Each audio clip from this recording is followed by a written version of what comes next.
The first day that I entered the school with Mr. Gordon White, it was unbelievable. It almost took you back to a point in time that you could not believe that this would happen in America.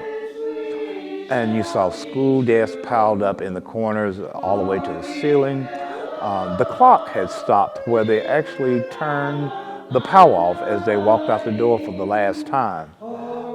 Every room had just these desks just piled up very, very high. And you tried hard to understand what had happened here and what had went on.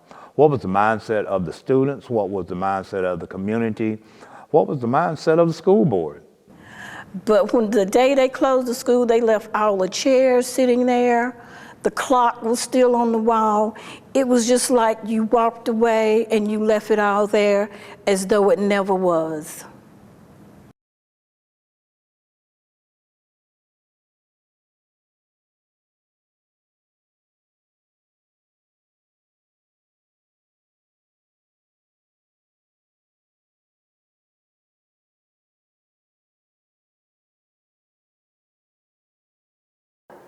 Well, I felt sad because we had put a lot of work in the school, and the school was in good shape.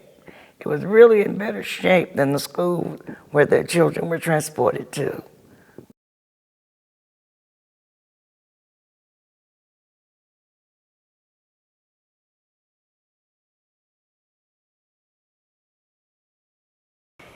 The best part about going to Randolph High School is that everybody knew everybody. It was in our neighborhood, and everybody was proud of our school. You know, our parents were proud of the school. Everybody participated in the PTA. Our teachers were concerned about our learning. And we had basketball team, we had a glee club, we had a band, we had a 4-H club, we had student council. We had it all. Plus, our school was accredited, and we just had a good school.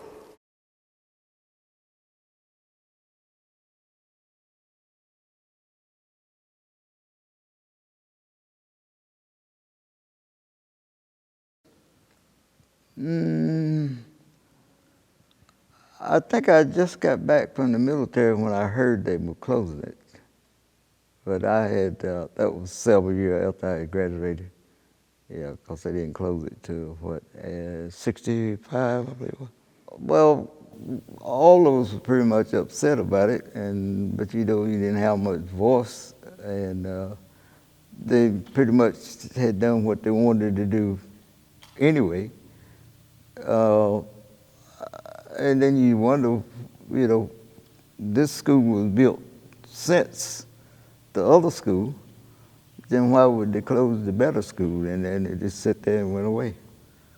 But you heard a lot of detail, a lot of tales on why that they didn't bust the white kids over here. This is, they call it an undesirable neighborhood, but it was all right for us. So I don't know, you know, sometimes you wonder about people's thinking, but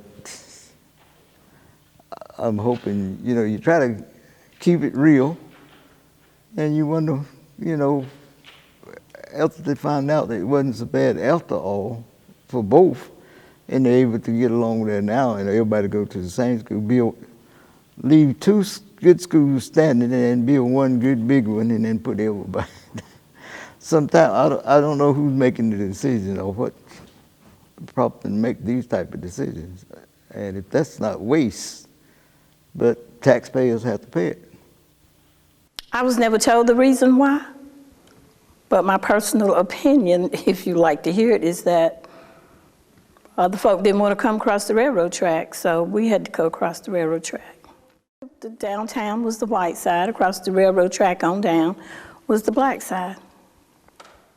You know, back then, it was, the signs were up, colored only, white only, in the theaters, in the restaurants, in the washers, on, you know, places like that. They didn't have buses down in here. So even if you rode the bus, they had to sign up in the bus. So that's the way it was. I used to work for some families, and we had no problem. You know, I'm black, they were white, and we played together and everything. But then all of a sudden, but some of the older people would put it in the younger people's mind. Because one day, me and one of the little boys, I used to cut the grass and do a lot of work around the house, feed chickens and this type of thing. So one day he told me that his grandmother told me he couldn't play with me no more. So I asked him why. He said, she said I was black. So, When we went to school over there, we had used books, seldom seen a new book, you know. And it had 3, 4, 5 names written out in it. Maybe in good shape, maybe not. But when the school integrated, we found out they did make new books. Because they would, you know, they had better books. I've never admitted it, but when we went to school over there, if the schools had stayed segregated, and we had the same materials, buses, auditoriums, cafeterias and things, if we could have had the same thing at that time, I frankly think we'd have been better off. We always knew that integration was the best thing for us, but yet and still, it really crippled a lot of the children in a lot of ways because they were not treated fairly. It was like undercover. I got to keep my job. I'll teach you, but I don't have to be fair to you.